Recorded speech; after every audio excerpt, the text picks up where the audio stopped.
வணக்கம். நான் வதீஸ் வருணன். இன்றும் என்னுடைய இந்த சீரிஸினுடைய 4வது எபிசோடில் உங்களை நான் சந்திக்கிறதில் மிக மகிழ்ச்சி அடைகிறேன்.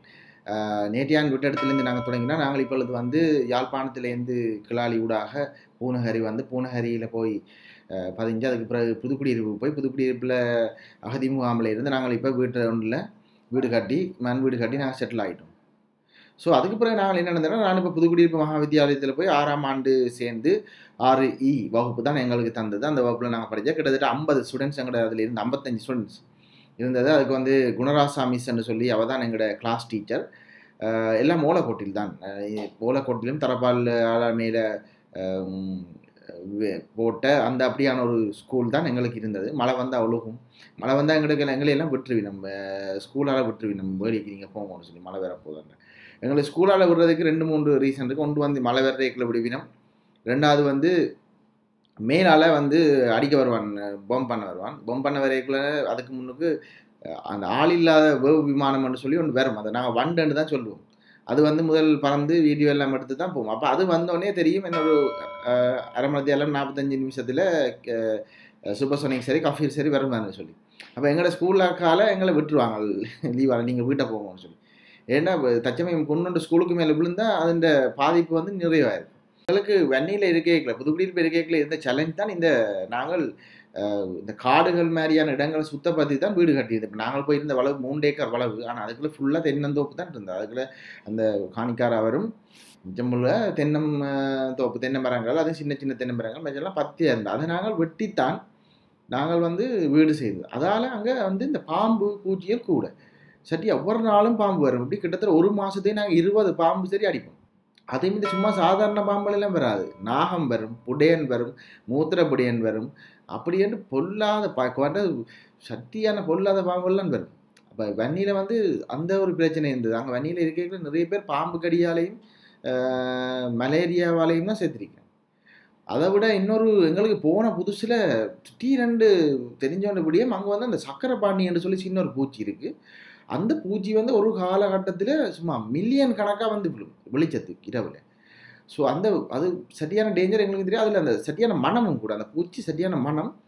ஒரு இரவில் விளக்கு கொளுத்தினா ஒரு கிட்டத்தட்ட 1-2 மில்லியன் பூச்சி வந்து அந்த இடத்துக்கு வரும். அப்போ நாங்கள் என்ன செய்கிறது, எங்களுக்கு போன தொடக்கத்தில் இது பெருசாக தெரியல. அதுக்கு அப்புறம் என்ன செய்கிறேன்னு சொன்னால், ஒரு வீட்டின முத்தத்தில் விளக்க கொளுத்தி வச்சுட்டு அதில் தண்ணி பேசினை வச்சு விட்டால் அந்த வெளிச்சத்துக்கு தண்ணிக்குள்ளே வந்து விழுந்து சாகும் அந்த பூச்சி. அப்போ அந்த பூச்சியால் நிறைய பேருக்கு காதுக்கெல்லாம் பிரச்சனை வந்துருக்கு. ஏன்னா அது வந்து காதுக்குள்ளே போனால் அதுக்கு ரிவர்ஸில் வர தெரியாது. அப்போ அதை புராண்டி உள்ளுக்க போய்க்குள்ள காதுக்கு வரும். அப்போ அங்கே புதுக்குடியிருப்பு நாங்கள் இருக்கையில் இந்த சக்கரை பாண்டியை வெளியில் எடுக்கிறதுக்கெல்லாம் அந்த ஒரு கருவி செய்து கடையில் விற்பாங்க எங்களுக்கு. நாங்கள் அதெல்லாம் வாங்கி மற்றது பஞ்சு வச்சுட்டு தான் நாங்கள் படுக்கிறது. அதே வீட்டை சுற்றி நாங்கள் மண் வீடு, சின்ன வீடு தானே, வீட்டை சுற்றி துளசி மரம் வளர்க்குறோம். நாங்கள் இரவு படுக்கைகளை வந்து மண்ணெண்ணெயை தெளிச்சிட்டு படுக்கிறது. அப்போ அங்கே மண்ணெண்ணெயெல்லாம் ஒரு போத்தல் 300 ரூபா. எங்களுக்கு என்ன பொருளாதார தடை விதிக்கப்பட்டிருந்தது உள்ளுக்குள்ளே. அப்போ பொருளாதார தடை விதிக்கப்பட்டதால் எங்களுக்கு நன்மையும் இருக்குது, தீமையும் இருக்குது உள்ளுக்குள்ளே. பொருளாதார தடை விதிக்கப்பட்டிருந்ததால் எங்களுக்கு வந்து இந்த அரிசி, இந்த தேங்காய், இப்படியான உள்ளூர் மரக்கறிகள் போன்ற இந்த உள்ளூர் உற்பத்திகளின் விலை வந்து கடுமையாக குறைஞ்சிருந்தது. எங்களுக்கு 1 கிலோ அரிசி நாங்கள் 6, 7, 8 ரூபா தான் வாங்குவோம். தேங்காய் 5 ரூபா. எனக்கு நல்ல ஞாபகம் 96ஆம் ஆண்டு 97ஆம் ஆண்டு பான் ஒரு ராத்தில் வந்து 8 ரூபா. ஸோ அப்படியான ஒரு இதுதான் எங்களுக்கு அங்கே இருந்தது.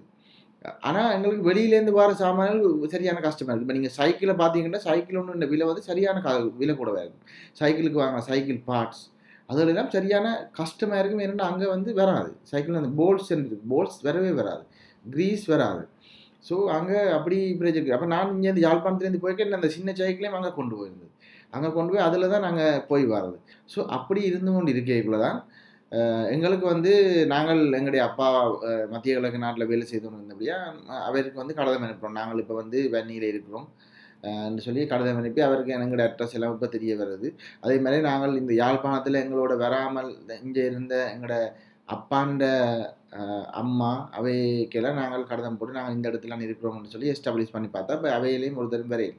அப்போ எங்களுக்கு திடீரென்று சொல்லி ஒரு கதை வருது. எங்களோட சொந்தக்கார ஒரு அண்ணன் வந்து இறந்துட்டாருன்னு சொல்லி அதை என்னென்னு விசாரித்தா 96ஆம் ஆண்டு இங்கே யாழ்ப்பாணத்தில் ஃபுல்லாக ஆர்மி வந்து கேப்சர் பண்ண பிறகு அவரை வந்து அந்த ஒரு அமைச்சர் ஒரு ஆள் வரைக்குள்ள அவையை வந்து ஸ்கூலால் அந்த வெல்கம் ஃபங்க்ஷனுக்கு கூட்டிகொண்டு போயிருந்திருக்கணும். அந்த வரவேற்பு கூட்டிகொண்டு போய்க்குள்ள அந்த அமைச்சரை டார்கெட் பண்ணி தற்கொலை தாக்குதல் ஒன்று நடைபெற்றிருக்கு.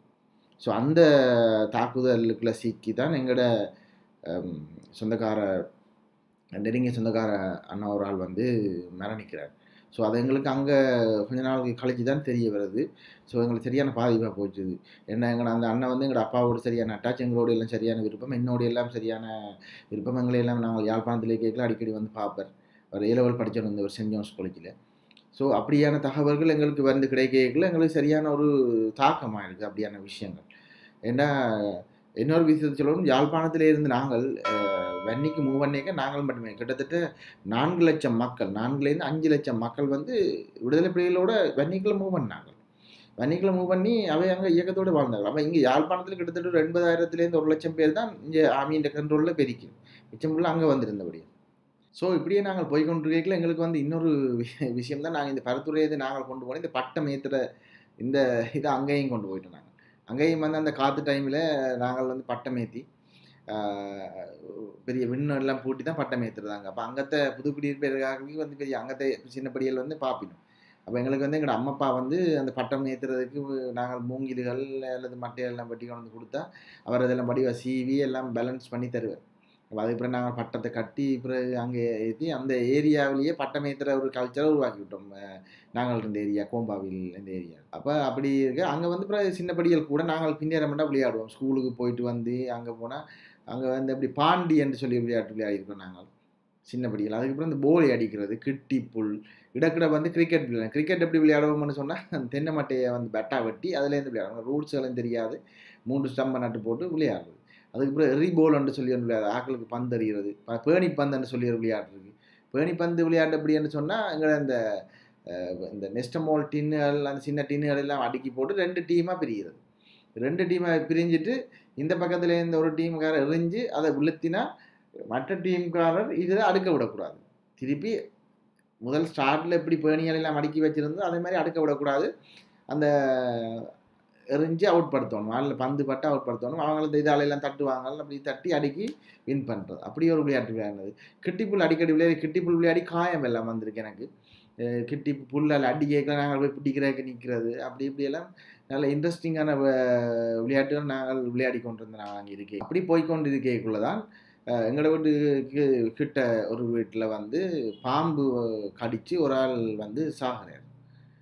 கோடாலி புடியனோ அதுன்னு சொல்லி ஒரு பாம்பு வந்து கடிச்சு அவர் வந்து சாகிறார். செத்தா பிறகு அந்த செத்த வீட்டுக்கு வந்து நிற்கல திருப்பி அதே அங்கே வந்து இரவு படுத்துருக்கல திருப்பி இன்னொரு ஆளுக்கும் பாம்பு கடிச்சு போச்சு. அது ஆஸ்பத்திரிகள் எடுத்தோடனே அவரை காப்பாற்றியாச்சு. அப்போ எங்களுக்கு சரியான பயம் வந்தேன், என்ன பாம்பு கடிச்சா அது என்னென்னா ஆஸ்பத்திரி கொண்டு போகிறக்கிடையிலே ஆள் முடிஞ்சிருமே. ஸோ அப்படி இருக்க பிறகு தேடி பாம்பெல்லாம் நாங்கள் தேட மண்ணுகளால் வீடு வெட்டு செய்கிறதுக்காக கல் கொஞ்சம் அடுக்கி வச்சுருந்தோம். அந்த கடிச்சிட்டு அந்த கல்லுக்குள்ளே போய் இருந்தது பாம்பு. அப்புறம் பாம்பு எடுத்து அடித்து இடித்து அப்படி தான் திடீர்னு கத்துவாங்க பாம்பு இருக்குன்னு. அதை விட எங்களை நாங்கள் இருந்த பெரிய 3 ஏக்கர் வளவு தானே. அப்போ அதுக்குள்ளே என்னென்னு சொன்னால் நாங்கள் ஸ்கூலால் வந்தோடனே அந்த தென்னை ஓலை வந்து சின்ன தென்னை மரம் இப்படி 15 நிலத்தோடு இப்படி முட்டி இருக்கு. அப்போ அந்த வெயில் காலத்துக்கு என்ன செய்யணும்னு சொன்னால் எங்களை முயல் நிறைய வந்து அதுக்குள்ளே வந்து அந்த ஓலைக்குள்ளே வந்து படுத்திருக்கணும். அவர் நாங்கள் பள்ளிக்கூடத்தில் வந்து சாப்பிட்ட உடனே வீட்டுக்கு பின் வளவெல்லாம் போய் தேடுறது முயல் எங்கேயாவது இருக்கான்னா திடீரென்று ஓடும் முயல். ஓட்டினா கல்லச்சி கொண்டு போகிறது, முயலை கல்லச்சி கொண்டு போய் அது போகிற பாதையை பார்த்துடுறது எந்த பாதையில். அப்புறம் அதுக்கு பிறகு கம்பியால் சுருக்கெல்லாம் போட்டுட்டு நாங்கள் திருப்பி அடுத்த நாள் பள்ளிக்கூடம் போயிட்டு திருப்பி வந்து பார்த்தா சில 1-2 முயல் அப்படி இருக்கும். அப்படியெல்லாம் முயல் கறியெல்லாம் நாங்கள் சாப்பிடுவோம். அங்கே இருக்கைக்குள்ளே வந்து அந்த இயற்கையோடு நாங்கள் வாழ்ந்தோம். எப்படின்னு சொன்னால் குளத்தில் போய் குளிக்கிறது, இந்த கெட்டப்போல்னு சொல்லி அந்த கெட்டப்போல் செஞ்சு குருவியலுக்கு அடிக்கிறது, அணில் அடிக்கிறது. அதை விட அங்கே வந்து பள்ளிக்கூடத்தில் படித்த முதல் ஆரம்ப காலங்களில் வந்து பெருசாக நாங்கள் கொஞ்சம் திரிகிறது கொஞ்சம் குறை வெளியில் குளப்படியாக. என்னென்னா இடங்கள் தெரியாது, சேர்ந்து பெரிய ஸ்கூல் வீடு அப்படி மற்ற எங்களுடைய ஊருக்குள்ளே தான் விளையாடுறது. அப்புறம் கொஞ்சம் காலம் போக 97-98ஆம் ஆண்டு வேற வேற வெளியில் இந்த பரத்துறை குளப்படிகள் அங்கேயும் கொஞ்சம் கொஞ்சம் வர தொடங்கிடுச்சு. அப்போ அந்த டைமில் தான் எங்களுக்கு அங்கே வந்து அந்த மினி சினிமா என்று சொல்லி ஒரு கன்செப்ட் கொண்ட இயக்கம் வந்து ஆரம்பிச்சு. அப்போ தனியாராக்கள் வந்து சின்ன மினி அந்த சினிமான்ற மினி அதை அங்கே பார்த்தா 32 இன்ச்சு டிவியை வச்சு ஒரு நாள் படம் போடுவேன். இப்போ இரண்டாம் பாலையில் வந்த ஒரு மினி சினிமா இருந்தது. புதுக்குடியிருப்பில் வந்து அதுலேயும் ஒன்று இருந்தது. அப்போ நாங்கள் அங்கே தான் போய் இடக்கிட படம் பார்க்குறது, வீட்டுக்கு தெரியாமலும் பார்க்குறது, தெரிஞ்சும் பார்க்குறது. இரவு 7 மணிக்குன்னு போங்க, எல்லாம் சென்சர் பண்ணி தான் போடுவேன். இப்போ அங்கே வந்து ஷார்ட் கவனோட வந்து யாராவது நடிகை மேலே பாட்டில் ஆடினா அதெல்லாம் தமிழில் திரைப்பட பிரிவு வந்தெல்லாம் வெட்டி கொத்தி எல்லாம் அதெல்லாம் போட்டு சும்மா அது ஒன்றும் இருக்காது. பாட்டுகள் எல்லாம் பெரும்பாலும் இருக்கிறதில்ல படங்களில். ஸோ அப்படி இருக்கையில் புலிகளின் குரல் தான் எங்களுக்கு இருந்த ஒரு ஏற்பாடு. அப்போ வந்து இலங்கையில் தனியார் வானொலிகள் எதுவுமே அங்கே ஸ்டார்ட் பண்ணல, இலங்கையிலேயே ஸ்டார்ட் பண்ணல. அந்த நேரமே எஃப்எம் வானொலி வச்சுருந்த புலிகள். அப்போ அவைன்ற வானொலி தான் நாங்கள் இரவு கேட்போம். அதில் இரவு 7 மணிக்கு தொடங்கும். 7 மணி தொடங்கி 9 மணி மட்டும் அந்த ரேடியோ இருக்கும். அந்த இதில் நாங்கள் அந்த மாதிரி காலை மேலேயும் இருக்கும். கொஞ்ச காலம் போயக்குள்ள அப்புறம் தமிழில் வானொலின்னு சொல்லி என்னென்னு உருவாக்கினாங்க. அது வந்து பின்னேரத்துலேயும் இருக்கும். அப்போ அதில் எனக்கு நல்ல ஞாபகம் தமிழ் மாறன்னு சொல்லி ஒரு அனௌன்சர் இருந்தவர். அவர் இப்போ எங்கே எனக்கு தெரியாது, நல்ல வாய்ஸ் இருந்தவர். இப்படி இருக்கலாம் எங்களோட ஸ்கூலில் வந்து 97ஆம் ஆண்டு பெரிய எக்ஸிபிஷன் ஒன்றுக்கு நாங்கள் தயாராகும். அப்போ எங்களுக்கு வந்து எல்லா கிளாஸும் ஒரு இது செய்யணும். அதே மாதிரி இப்போ பெரிய ஆக்கள் வந்து எங்களை வந்து சில வேலை அசிஸ்டண்ட்டாக கூட்டி கொண்டு போவேன் தங்களோட இதுக்கு. அப்புறம் நாங்கள் வந்து எங்களோட 97ஆம் ஆண்டில் வந்து இந்த மனித பரிணாம வளர்ச்சியை வந்து மண்ணால் வந்து செய்து நாங்கள் வச்சது பெரிய எக்ஸிபிஷன். அந்த புதுக்குடியிருப்பு மாவட்டத்திலே ஃபுல்லாகவே எக்ஸிபிஷனாக தான் இருந்தது. அப்போ அந்த எனக்கு நாங்கள் முத்தியங்காட்டு குளத்துக்கிட்ட போய் தான் அந்த களிமண் எடுத்துக்கொண்டு வந்து நாங்கள் அந்த ஹோமோசேப்பியன் மனிதன் அப்படியே ஒவ்வொரு மனிதன் பரிணாமத்தை அப்படி மண்ணால் செய்து வச்சு ஞாபகம். அப்பேக்கில் தான் எனக்கு நல்ல ஞாபகம். எனக்கு தெரிஞ்ச ஒரு அண்ணன் வந்து அந்த ஃபோட்டோ எடுத்து வந்து அதை பிரிண்ட் பண்ணி கழுவுற இது சம்மந்தமாக ஒரு பூத் வச்சு செஞ்சது. அதே நேரம் இன்னொரு செய்தது வந்து ரோபோ மாதிரி ஒன்று செய்து அதுக்கு லைட் எல்லாம் போட்டு இப்போ நாங்கள் காசு ஏதாவது போட ட்ராஃபி தர மாதிரி உள்ளுக்குள்ளே எந்த ஒரு ஆள் ட்ராஃபி கொடுக்குறோம். அப்போ அப்படியெல்லாம் நாங்கள் செய்தோம். அதே நேரம் அந்த எக்ஸிபிஷனில் வந்து புலிகளின் குரல் வானொலி இந்த ஒரு சின்ன ரேடியோ ஸ்டேஷனும் அங்கே போட்டிருக்கோம்.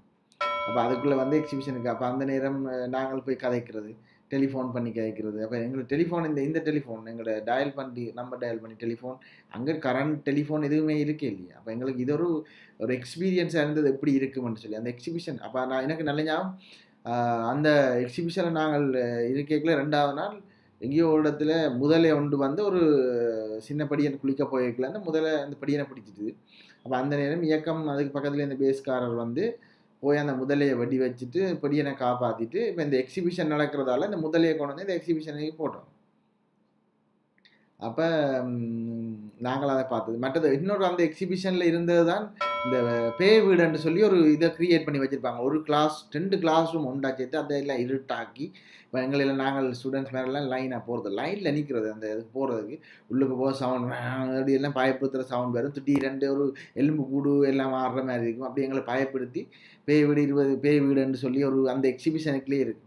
அப்படி நிறைய வெரைட்டிஸ் ஆஃப் இது வந்து அதுக்குள்ளே இருந்தது அந்த எக்ஸிபிஷனில். நாங்கள் உண்மையில் சரியாக அந்த இதை வந்து என்ஜாய் பண்ணாங்க அந்த லைஃப். இந்த எபிசோட் பற்றியான உங்களுடைய ஆக்கப்பூர்வமான கருத்துக்களை எனக்கு சொல்லுங்கள். எப்படி இம்ப்ரூவ் பண்ணலாம்னு சொல்லுங்கள், என்னது சேர்க்கலாம் என்னது குறைக்கலாம்னு சொல்லுங்கள். நீங்கள்லாம் பார்த்து கொண்டு இருக்கீங்க, உங்களுக்கு தான் தெரியும். அதோட இந்த சேனலுக்கு நீங்கள் முதல் முறையாக வந்திருந்தால் அல்லது நீங்கள் இந்த சேனலை இன்னும் சப்ஸ்கிரைப் பண்ணாமல் இருந்தால் ப்ளீஸ் இந்த சேனலை நீங்கள் சப்ஸ்கிரைப் பண்ணுங்க. எனக்கு உங்களோட சப்போர்ட் தாங்க. நாளைக்கு இன்னும் ஒரு எபிசோடில் நான் உங்களை சந்திக்கிறேன்.